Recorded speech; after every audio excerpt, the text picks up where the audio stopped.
everybody. Thank you for coming to the BEC 2025. It's been a phenomenal couple of days, and I am so delighted to have our first live recording of our Glasscast podcast right here at the BEC. And today I will be chatting with two fabulous executives from glazing companies in the U.S.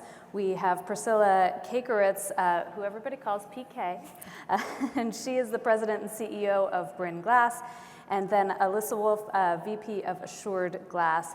And I'm Katy Devlin. I am the VP of Content and Programming at the NGA. And just before we get started, a big thanks to Vitro Architectural Glass, who is our 2025 BEC media sponsor.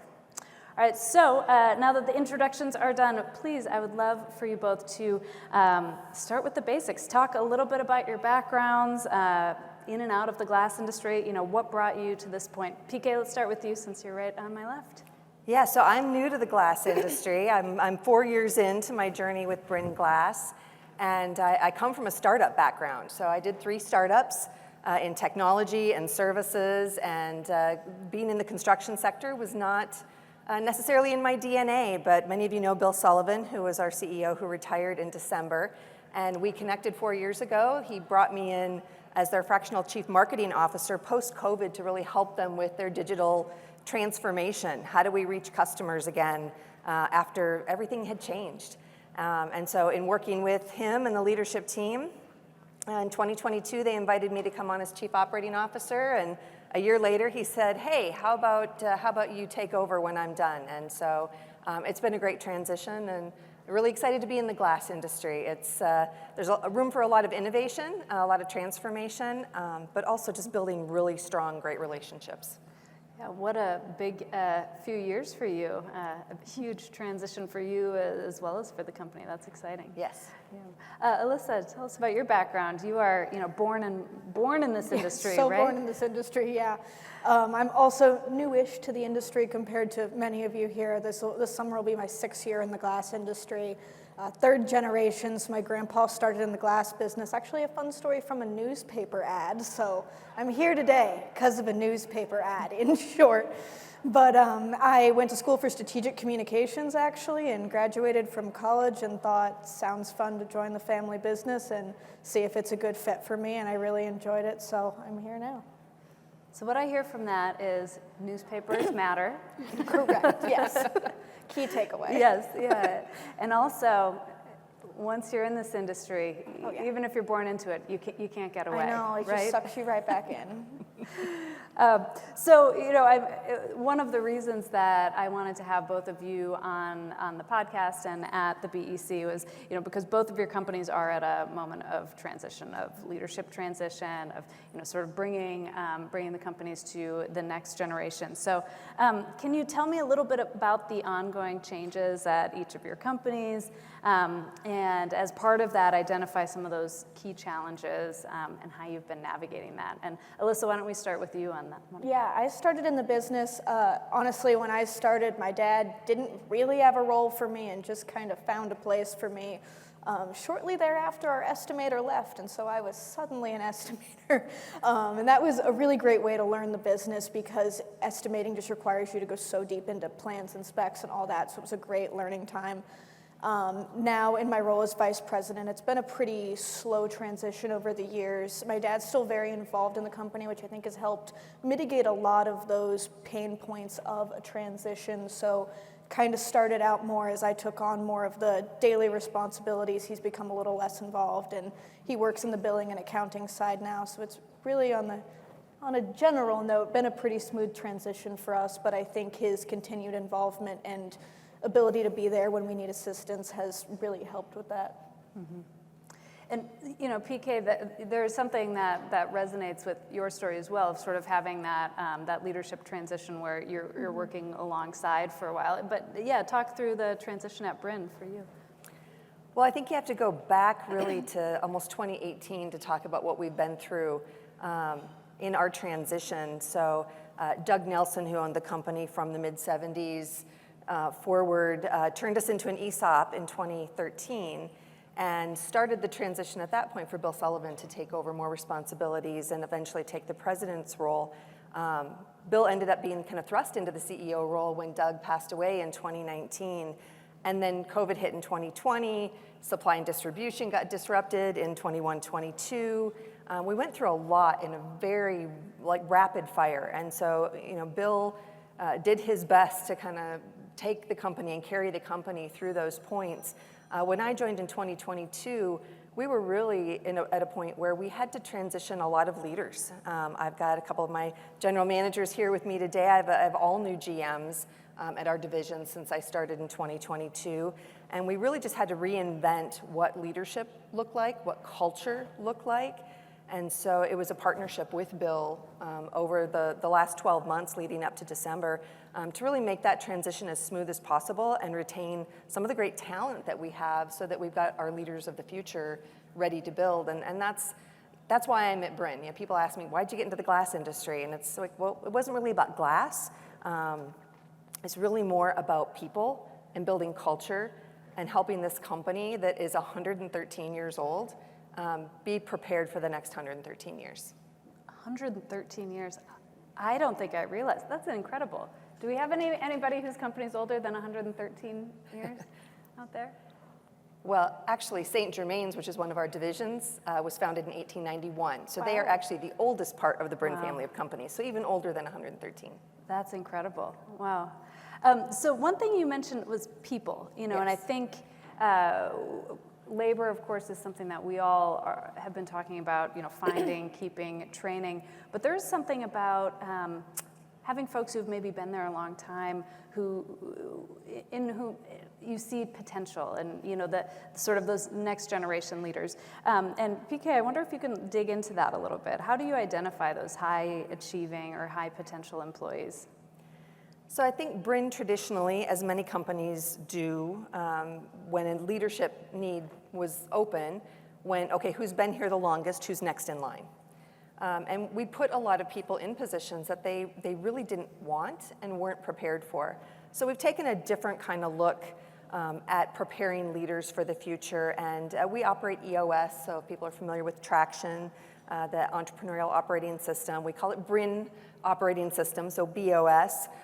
We've tweaked it for our own organization, but there's a really important piece of that, and that is the one-on-ones that managers have with their employees on a regular cadence, where it's not about the tactical pieces of the job, it's about the person.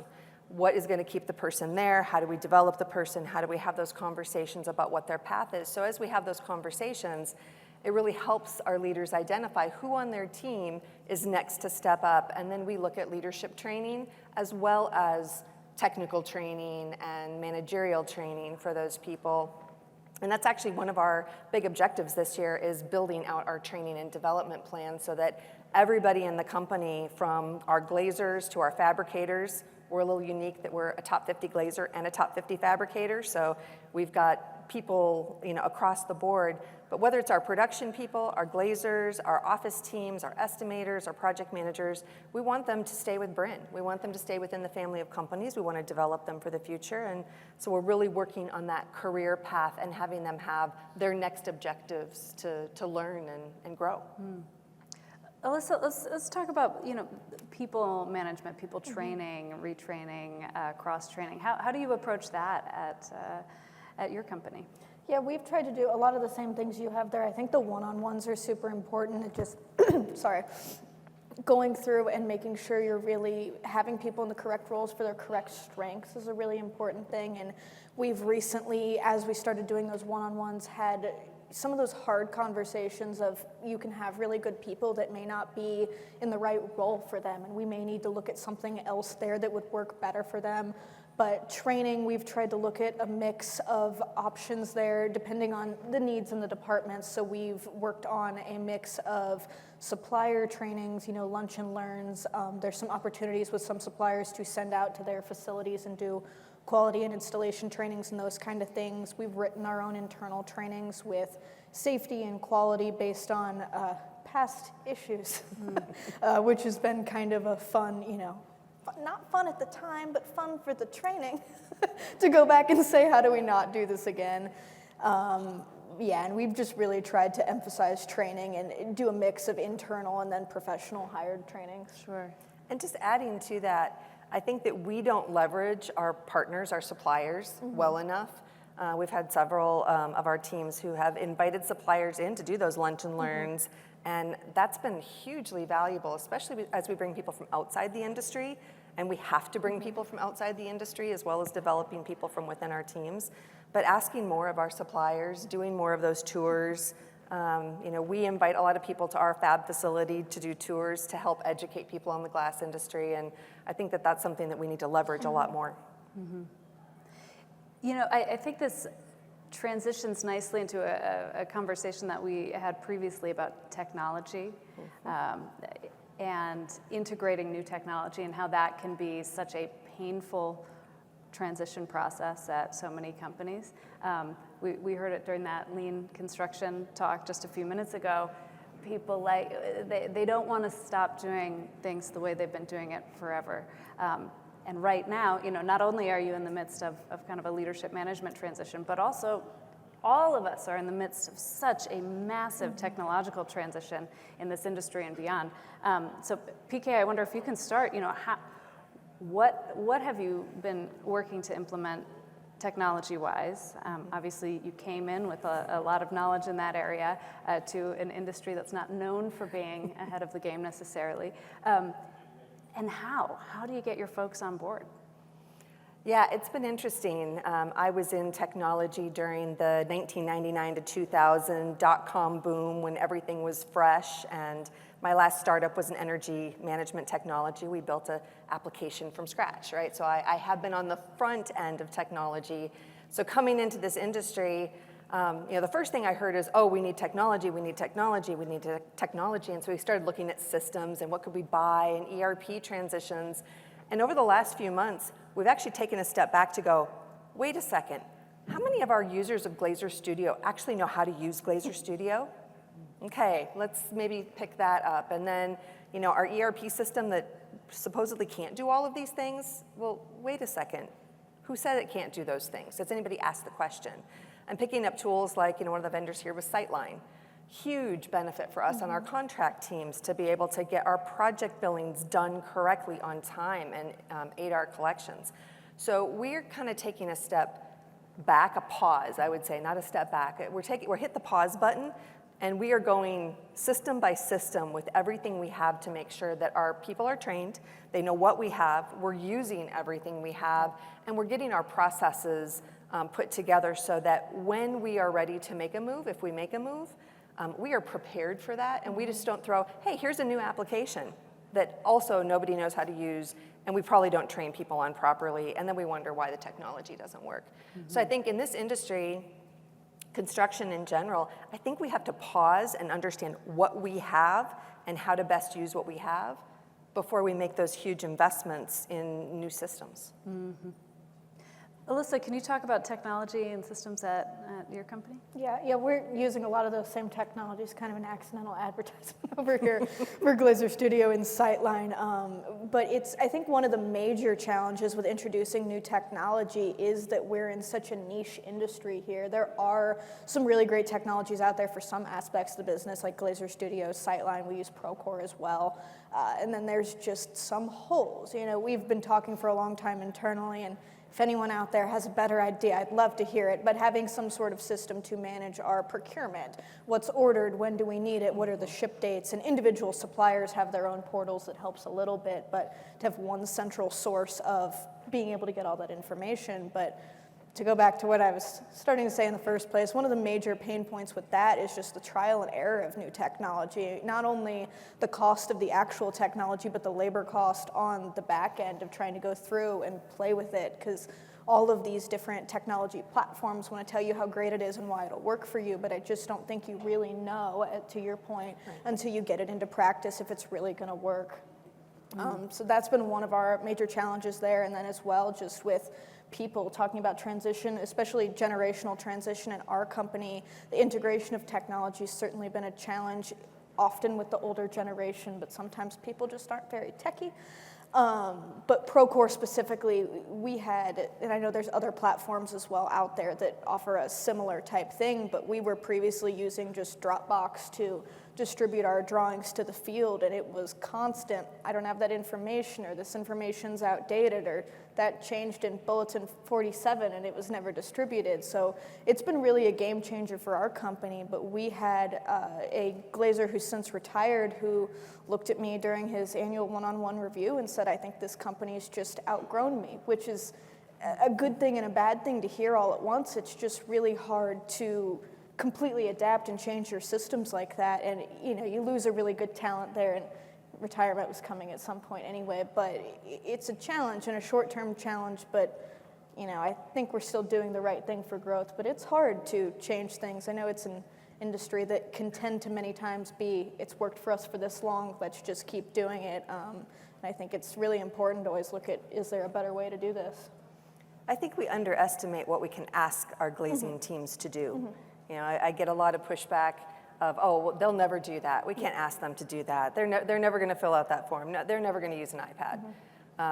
My question is, has anybody asked them? Has anybody actually explained why it will benefit the business, or shown them, like actually taken the iPad and shown them that it's easy to get from one piece to another? I was walking a job site with one of our roving foremen who was one of those people that we said, oh, people would say, no, he'll never, ever do that. He's got his iPad up, he's got showing me how to tape, measure these windows that we're replacing, punching things in, opening his Bluebeam. It's like, yeah, they can. And if they understand what we're trying to accomplish and how that communication then with the project management team, going back to the lean, presentation we just had, it's like these are all steps that we have to take to get our teams aligned. Communication is essential, and the pointing fingers stops when everybody has access to the same information and can collaborate in a platform. And so regardless of whether it's Bluebeam or you're using whatever technology you're using, get your people to the same place with the same information and just ask. I mean, at the end of the day, ask them for what we need them to do, and ask for their input and ask for their feedback. Feedback is most important. If we can hear what's not going well, a lot of the stuff is very easy to correct. There is so much in this conversation. I have about 10 follow-ups because so much of that is resonant. But the first one is, the next session after this, we do have a presentation on the other 85% of Bluebeam, and I think that is, that's one tool that so many folks are using, but it's indicative of just, I think most of us use 15 or fewer % of every tool that we have, whether it's our iPhones or, but in business that really matters. We have to know these tools and we have to be able to get the most out of them. So I love that you mentioned that, how can we do more with this? But I want to dig a little bit into the conversation about communicating with your employees about, why we're doing this, getting everybody to understand the goal, getting buy-in on that, so that you can identify what the challenge is, why the work might not be getting done, right? When I think about people management, I feel like there are three, when something isn't getting done, there are three reasons generally. It's can't do, won't do, or doesn't know. And it's so important to figure out what's happening there, because so often we're like, well, they're not doing it. Well, how much of that is because we didn't communicate that?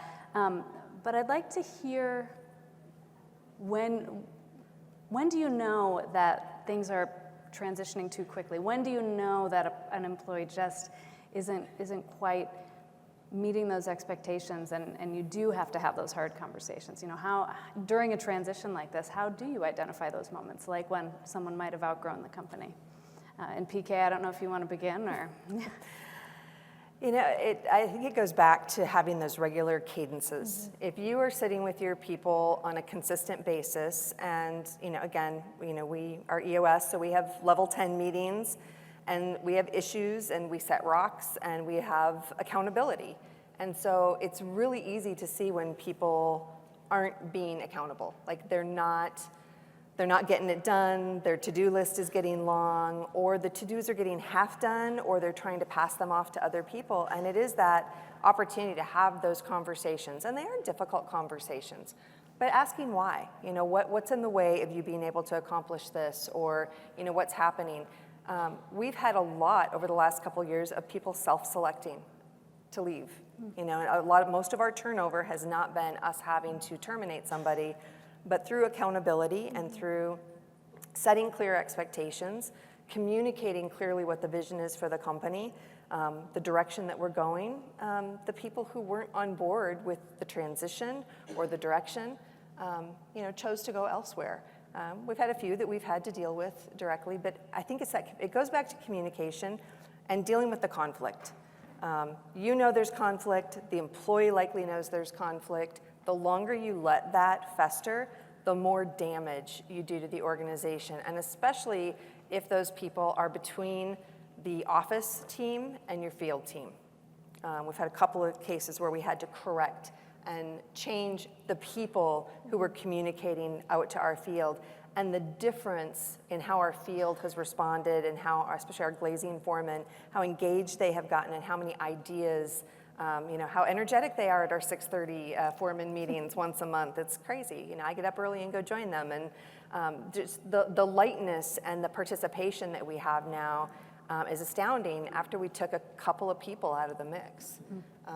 So I mean, it really comes down to just accountability, have the conversation. If you don't have the right person in the right seat, you decide if they're the right person, and if they are, get them in the right seat. And if they're not, get them out. Alyssa, does any of this sort of resonate in your experience? Yeah, I agree. We've come through that as, you know, transition and just things start to change. We've had to do quite a lot of restructuring. As you said, is this person the right fit, or should they be in a different role, or are they not a good fit for the company? Yeah, I agree wholeheartedly with everything you said there. So we don't have too much time left. I see the clock has gone red. So I'm just going to ask one more question of you both. So if you could give advice to the you of 12 months ago, 18 months ago, what would you say? And Alyssa, why don't we start with you on this one? We've had interesting last year, I would say, in just the way our types of projects have changed. We were historically, and it was more due to our market, working on some, I would say, easier projects. Less complex projects is probably a better word. Some more standard office buildings, warehouses, industrial facilities. And as the Columbus, Ohio market kind of changes a little, and I'm sure interest rates are a large part of that, we've had a lot more complex projects hit our desks. We're on municipal centers and libraries and data centers, and they tend to be more engineering-heavy projects, more complicated projects that have just taken a lot more of our time. And we had someone else in the industry that we were working with for some advice on a project about 6 months ago. And he said to us, actually, it was Kyle who was supposed to be on the panel and wasn't able to make it. So shout out to Kyle if he's listening Kyle later. Sharp. Thank you, Kyle. Sharp He said, everything is figure-outable. So I think that was something we've actually talked about a lot internally, is just, when you get into projects that you're not super comfortable with, or situations where everything's figure-outable. Everything is figure-outable. That's great. I'm going to take that one home. I like that.